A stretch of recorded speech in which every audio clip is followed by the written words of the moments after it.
मी सुदाम यादव शांतिदूत सोसायटीमध्ये मागील 35 ते 38 वर्षापासून राहत आहे।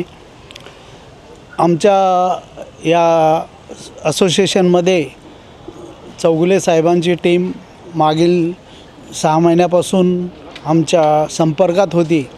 निवडणुकीदरम्यान त्यांनी आमच्या सोसायटीची पाहणी केली, लोकांचे प्रश्न वगैरे पाहिले, विचारले, लोकांच्या संपर्कात आले आणि काही उणिवा त्या जाणून घेतल्या। आणि त्याच दरम्यान त्यांनी आम्हाला आश्वासन दिलं होतं की बरेच प्रश्न आम्ही तुमचे आहेत, त्यातले काही मी म्हणजे काही उणिवा पूर्ण करण्याचं वचन देतो। त्यांनी वचन दिलं होतं की आपला जो पूर्ण परिवार आहे शांतिदूत असोसिएशनचा, हे काही दिवसापासून आम्ही चौगुले साहेबांशी कनेक्टेड होतो आणि आमच्या काही कामं होती जी खूप वर्षापासून पेंडिंग होती आणि ती आम्ही काही निदर्शनास आणलीच चौगुले साहेबांच्या तसेच ममित सरांच्या।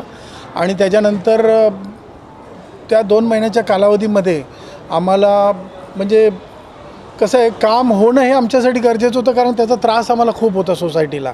म्हणजे उंदरांचा त्रास म्हणा, माती उडणे म्हणा, पार्किंगला त्रास व्हायचा आणि तो सर्वात मोठा त्रास होता आणि त्याची इन्व्हेस्टमेंट खूप मोठी होती सोसायटीच्या दृष्टिकोनातून।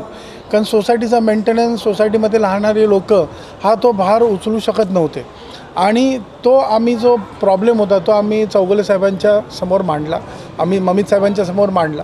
त्याच्यानंतर चौगुले साहेबांनी आम्हाला शब्द दिला की आम्ही हे नक्की करू।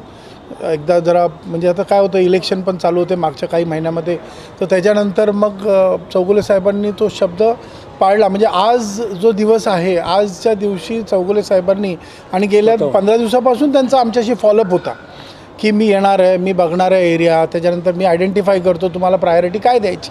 कारण आम्ही त्यांना 4-5 प्रॉब्लेम सांगितलेले, पण त्यातला सर्वात प्रायोरिटीचा होता जो PCC, जो मागचा पोर्शन होता। आणि आज तो प्रत्यक्षात त्यांनी सुरुवात केलेली आहे आणि उद्यापासून जसं सांगितलं आहे, उद्यापासून कामाला सुरुवात होईल। आणि खरंच आम्ही म्हणजे जे आम्हाला आम्ही इमॅजिन करू शकत नव्हतो की हे होईल, पण ते कामाची सुरुवात उद्यापासून होते आणि त्याचे आम्ही आभारी आहोत। शांतिदूत असोसिएशनतर्फे आम्ही चौगुले साहेब तसेच ममित साहेबांचे आभारी आहोत।